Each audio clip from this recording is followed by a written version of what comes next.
Werewolf, the podcast, episode 170. If you like this, rate it. If you don't like it, well, I suppose you can rate it as well if you want, but it's not very nice of you because that'd be... Anyway, if you go down to the description, you can join us on like Facebook groups or X or TikTok or Twitter or Instagram. There's also some other authors down there and people who write books and they're dead good. Otherwise, I wouldn't have them down there. And other than that, I'm enjoying this werewolf medieval times. So let's go back and join William Marshall as he is going to fight for what he's due from the court of the Count Berigot. Sorry, I can't do the French accent as well as... Yeah, anyway. Love you. Let me tell you a tale of young William, the finest knight in all Christendom, a killer of dragons and a killer of men, and more lucky for him, the Lord Percy's good friend. Shut up, Percy. Well, really, William, I sing your praises, and what do I get? You get the opportunity to shut up, Percy, before I ram my hand down your... said Chevet. Sorry, Chevet. It is my start to this story. I am William Marshall. I am not the greatest of technicians in the art of swordsmanship, I will freely admit this. I tend to bludgeon my opponents to win. Artistry tends not to be necessary when you are armored. That plated and mailed protection is part of the combat, being able to take blows and turn sharp edges without consideration. A forearm covered in mail or steel can easily turn a directed blow, so I use that hard skin in the fight. Conversely, the same forearm covered in wool or bear cannot be used for the same task. This is why I am good in the battle or the tournament. Dueling is something different, something I never practice. The skill level and tactics change vastly when the body has no protection. It is a different combat sport if you consider killing another man to be sport. I was born for battle, not the effete dueling of the court. To fight to first blood is an anathema to one such as I. Pah! What ridiculous rules they have to this combat made for women and the weak of sword hand. To be honest, a sword against armor is nothing more than a thin-edged hammer. It causes concussive injuries more than a cut. The tip can be used to stab, so it can, but finding gaps in modern armor is difficult, especially when that armor is moving against you. So remember this, and do not judge me too harshly in this fight. Having said that, being a monster of a man really does help in all situations. As you know, additionally, I am a werewolf, and as such, a monster. I can take injuries that would kill a mortal man, and after receiving them, recover in mere hours to full health. I can also impress my power on strikes that a human cannot comprehend. I can use my wolf soul's senses to get a mental picture of a situation no human could ever see. I gain help from my Fenrir, and finally, if it is necessary, I can become the wolf or the wolf man. I don't allow that to happen in front of people, though. Down that line enters madness. Being the beast has to be limited. I enjoy it too much. I enjoy the way I feel and the power I have. I have to be unseen and careful because my form and abilities do not seem godly.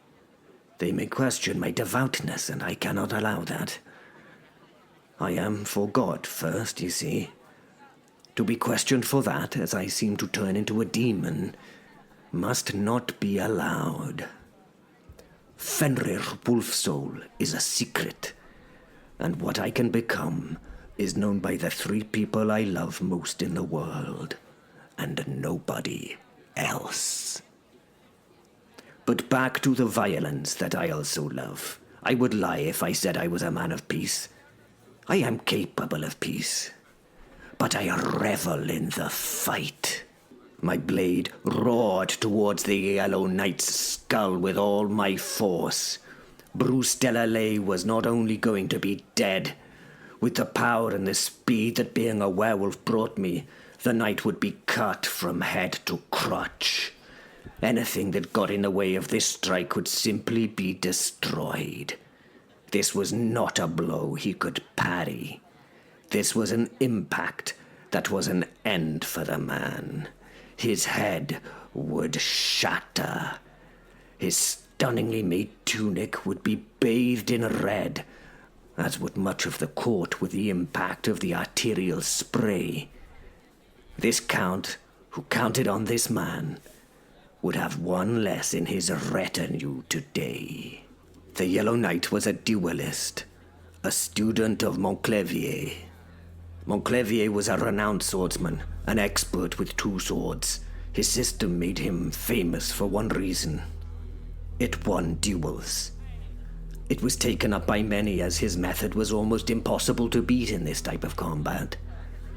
In comparison, in the field, using two blades was a quick way to die. But against a man unarmored, there was no better strategy. You may ask how you beat this approach. It was simple. Take away one of his blades. Then he was no longer able to use that method.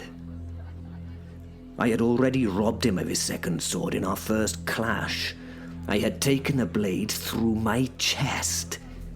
Seemed like a sensible thing to do at the time. A killing stroke it was to anyone who was not an immortal werewolf. The steel struck there, and I'd removed it myself and cast it aside. To win now would be much easier. As an aside, I would ignore the gentleman's dueling rules to win. I suppose I'd already broken those rules by being killed and simply not dying. But I was not a duelist. I was a fighter. A different thing. I also had learned from my years that sometimes you have to take a blow in order to give yours. He had fallen when I spat in his face. Yes, spat. Not gentlemanly, I agree, but in this duel, an effective tactic. I had followed that spit that blinded him by smashing my head into his nose. Not the finest and most acceptable manner of things again. And again, I agree with you. These types of things are against the so-called gentleman's agreement that duelists employ. But in my eyes, I would make this a brawl. And in that case, anything goes. To spit and to headbutt had been an already winning method against a man not ready for it. They were tricks that would work. Once. Next time, he would be ready for such things. It was bad form, but what was he going to do with the breaking of the so-called statutes of combat? Try and kill me? Having said all this, he actually was very good. Even with my werewolf gifts, I had not noticed that as he'd hit the floor, that he'd reached out with his boot in his empty hand and drawn a poignant dagger while he'd been rolled forward in some unknown manner. My sword had missed him by a hair's breadth before burying itself deeply into the wooden boards of the floor. Due to the ridiculous force of my strike, it had bitten deep and stuck from the power of the blow.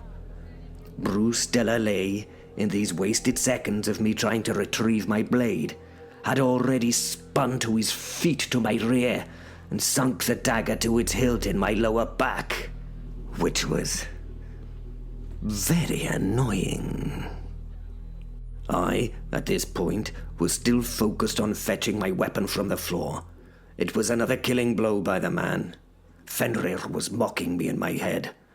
By God, this man was fast. The pain was extreme, and I gritted my teeth to turn to him. I was now perplexed. One could even say I was becoming Annoyed.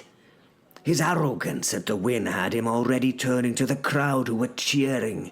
His arms were raised and he was busy receiving the admiration of his audience for killing me as he posed and spun, making flashy acrobatic moves with his remaining sword. Oh, how I smiled at this.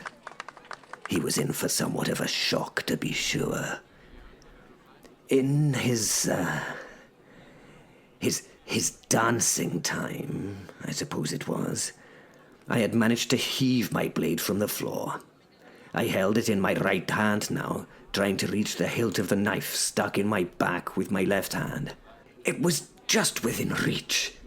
It was very awkwardly placed, but I managed to get a grip on it with a grunt of pain. This was not what the cheering audience expected of me. They expected me to die horribly on my knees. So as I pulled the dagger from my lower back, they in unison took an intake of breath. The dancing, prancing knight had still not realized this was happening behind him. In his head, I was, this time, really dead. It was over. He had won. What a fool men like these were.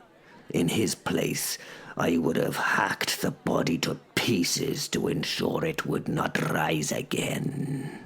I swore loudly as the poignard came free from my healing flesh. It released a gout of blood that soon stopped as the wound closed almost instantly. The watchers, now silent, moved away like uncomfortable cattle in the shed, and the knight must have looked confused. If only I could have seen his face. I would have liked that. Ow! I shouted at him violently. That, sir, hurts a lot. Will you stop stabbing me? I asked him facetiously. He turned to me incredibly slowly, his hand still half raised in celebration.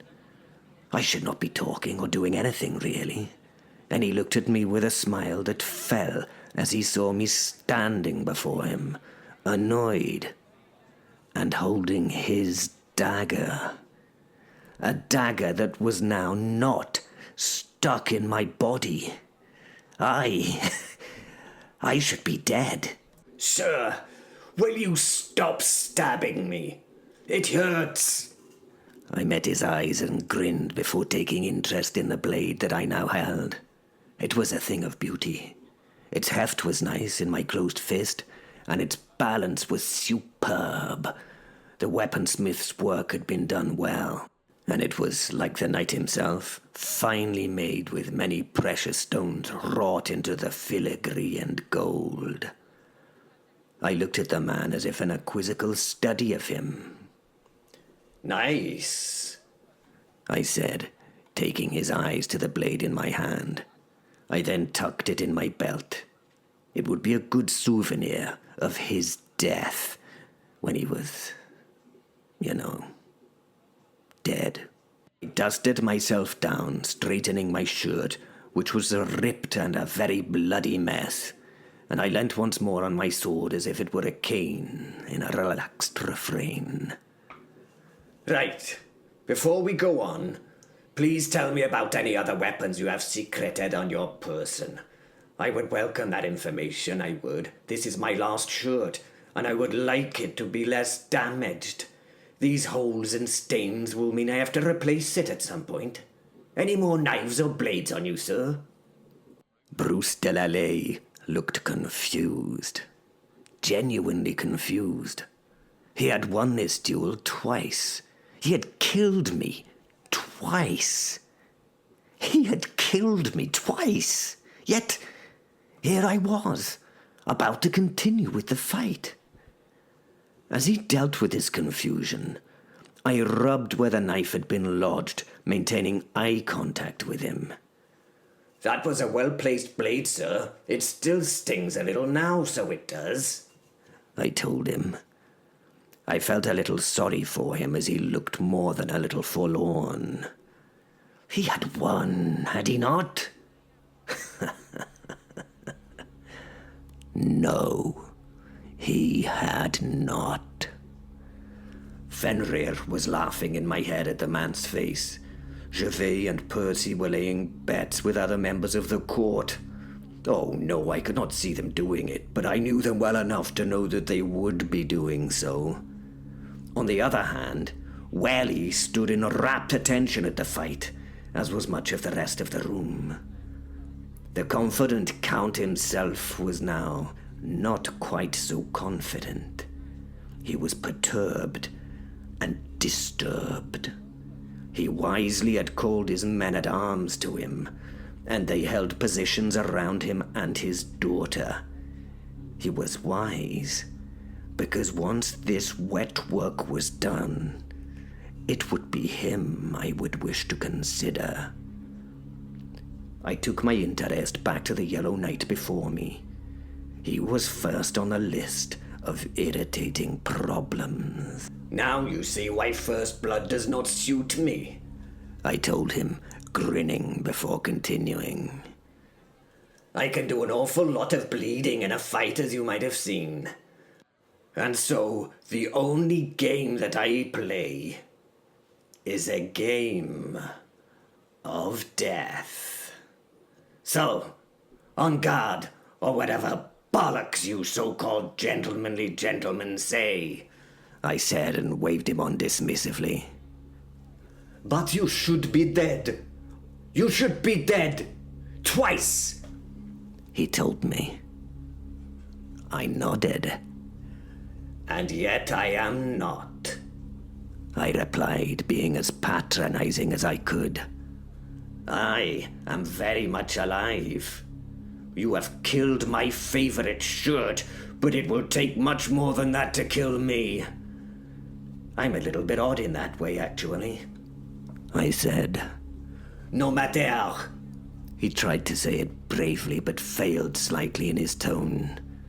I will just have to make your head shorter, he said, addressing me but making sure the audience could hear. He then raised his sword and took up some kind of a stance. I know of no man that can live without a head, and yours will be rolling on the floor before this fight is done, sir. He spat the word sir at me. Your neck will be a bloody fountain. You will watch the word rise to meet your eyes as you are foreshortened. My blade is so sharp, you will not feel its cut.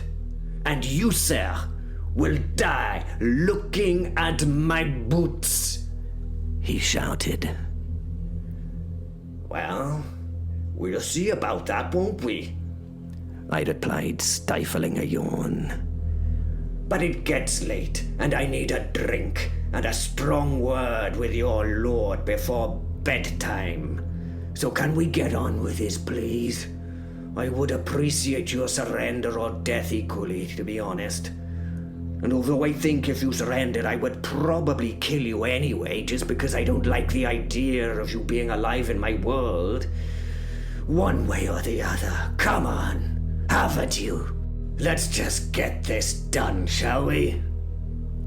In timely response, the man now sunk his weight into a very precise stance of sorts. His body was bladed sideways so that his left side faced me, and so that he did not give me a large area to strike at. He flipped his sword in a wonderfully acrobatic manner and caught it in his right hand before raising it behind his head in some sort of posy pose. Percy applauded the man. Bravo, bravo! Gosh, my money is on you, Bruce. Take him! He announced to the court, giving everyone a thumbs up and nodding at those who met his eyes. I was one of those who met Percy's eye. He gave me a wink and shrugged his shoulders. I laughed in response, looking at the ground. He was a true friend, was Percy. As I watched, the Yellow Knight pirouetted and brought his sword through a complicated set of arcs at my neck. It was a beautifully orchestrated move that should have ended with my body being separated from my head in a glorious sweep. Response, I lifted the tip of my own blade and took his flashing sword on its edge. The clash of steel was loud and shocking in the hall. As he tried to turn the trajectory of the blade, I moved forward and kicked him hard in the fork of his legs.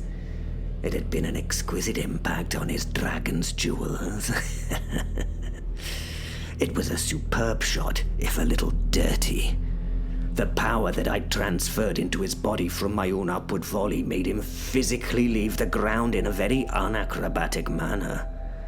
No man can take a kick like that in the balls and look good in receiving it. At the zenith of his upward journey, he gurgled a groan of confused agony. Oh, it was beautiful to hear. There seemed a moment of pause at the top of the arc as his body traveled. He then came back down to earth, where he collapsed to his knees, dropping his sword and grasping his injured vitals in both hands. Oh, how I laughed as every man of age winced in the room. We all partly felt that strike. We all remembered the agony that was brought with it. I knew his pain and that it was a cheap shot, but I was never a proud man. I was not just a man of any kind. I watched the flapping figure on the floor now with inherent interest. I had to make sure that his injury was real and that he was not pretending to be hurt. I'd been caught recently off guard by a dragon of all things. Never again, I'd promised my God. As I watched, he slowly fell to his hands and knees and started vomiting. This made me feel that he probably was actually quite hurt.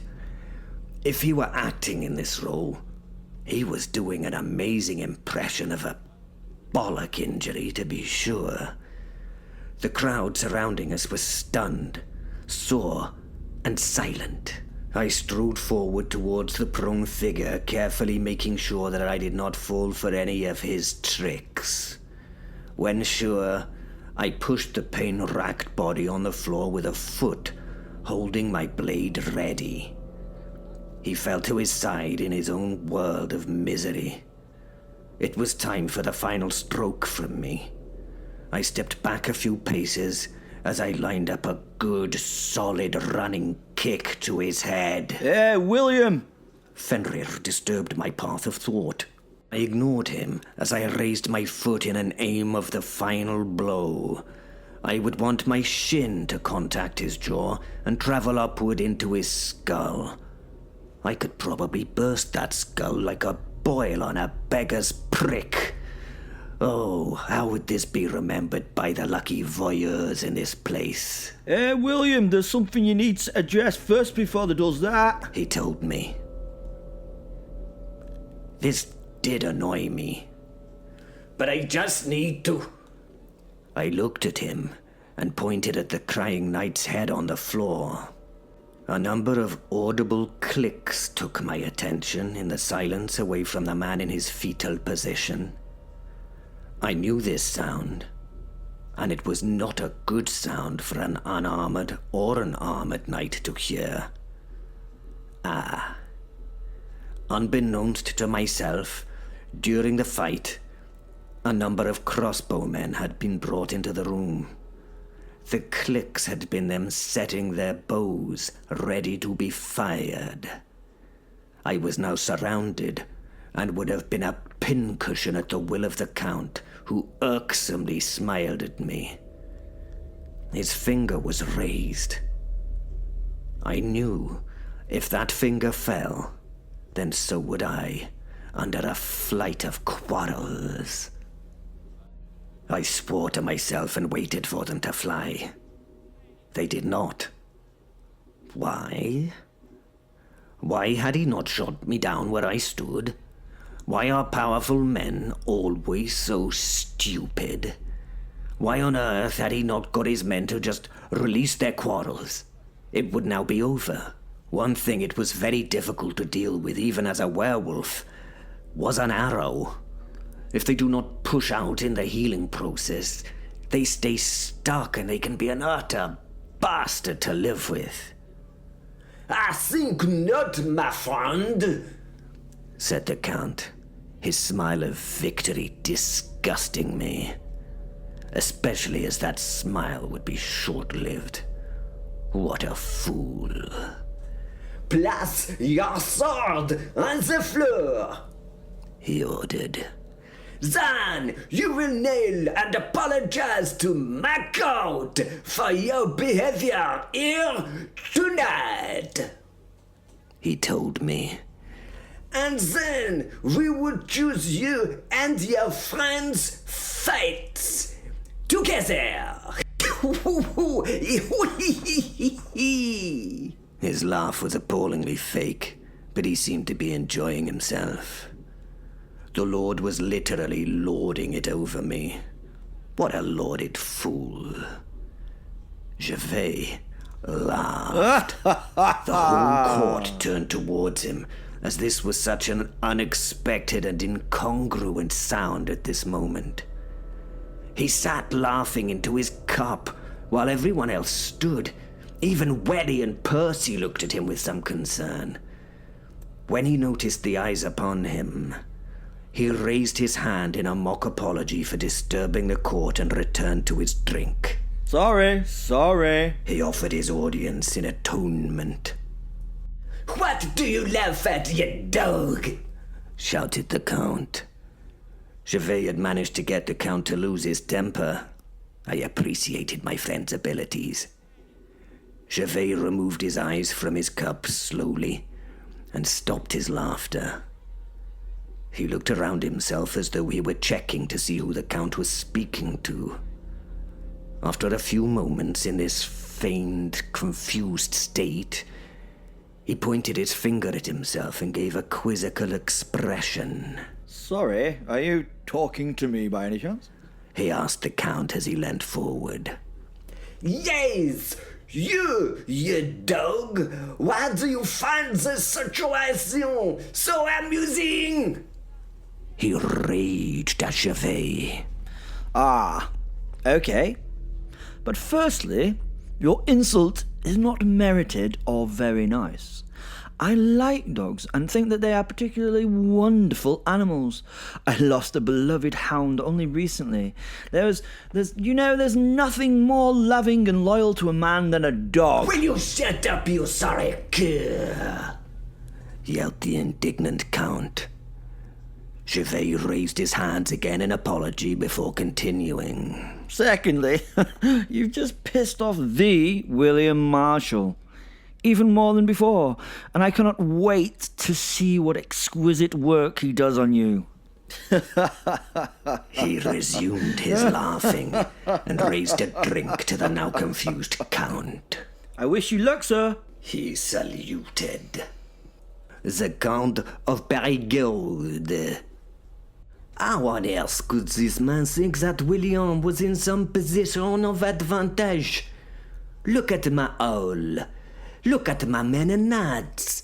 I have 50 footmen and over 20 crossbow pointed at this mere man. How? What? How in God's name could this man think that William could do anything under these circumstances? The stupid Montagna must be bluffing. In this case, he must be. Must he not? Although, I did just see William stabbed to death. Twice. And yet he still lives. William also beat the finest duelist in the country, with a headbutt and a kick to the balls. Merde.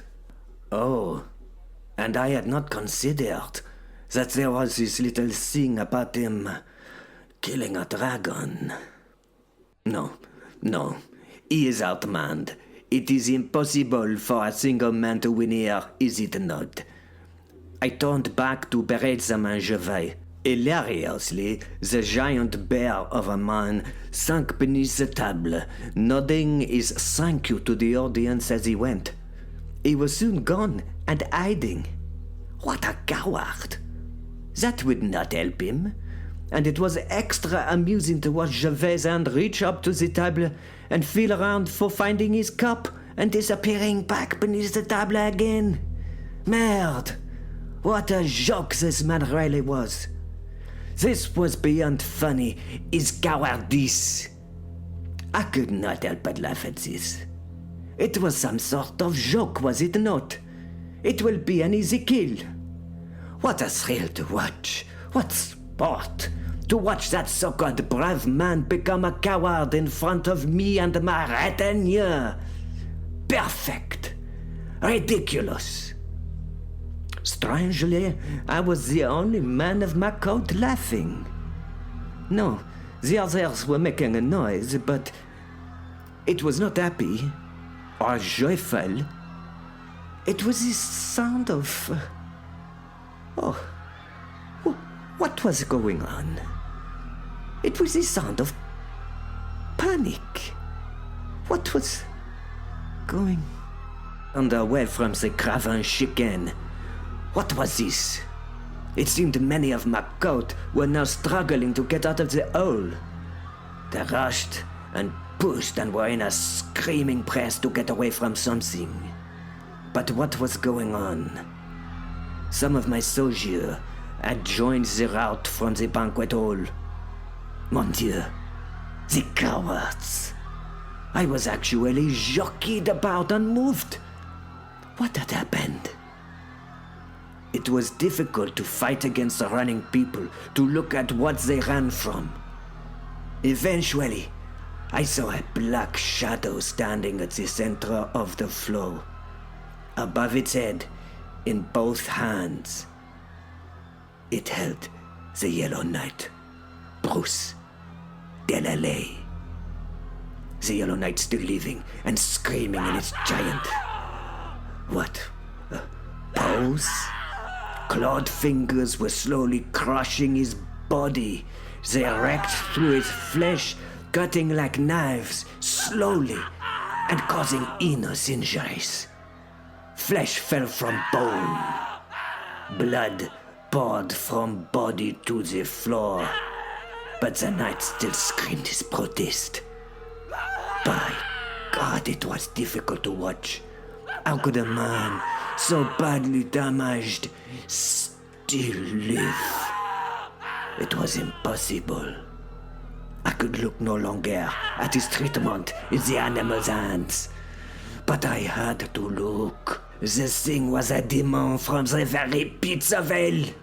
It was half wolf, half man, and it was a giant. It was broader than two gnats, and a head and a half taller than anyone around it. A dark shadow with baleful eyes of fire. This was the first time I had seen or heard of anything like it. As I watched in horror, it swung the remains of the man in his left hand, clearing the area in front of it of people in a bloody sweep. It had used the man as a weapon. Once the crowd was struck down, it dashed the gnat's body on the floor twice, leaving a bloody pulp where the man's head had been, before throwing it into the retreating people, taking down a number as they ran. What was this thing? What that? The demon now came towards my table, casting about it with claws. I could not move. I could not stop. Just watching this thing as it approached. A woman was torn to shreds as he moved with a simple swap. It bit into another man and wrenched him from his feet, ripping back and forth into the body. Blood sprayed into the air from the wounds that it had caused. It kept coming. And even though I was on a raised dais overlooking the floor, when it reached the edge of the table, it looked down upon me. I could not help myself. I looked up. The edge of the thing was sighted on me as only a predator could. Its muzzle was coated in blood and gore. I was frozen, as it slammed its paws into the table before opening its maw and letting go the loudest sound I had ever heard. A roar of infinite size. I fell to sitting in my seat, looking at the thing. I had dirtied myself in the process. Mon Dieu, the shame. Even in this moment, I felt the shame of it. And now, faced with this beast, what was I going to do?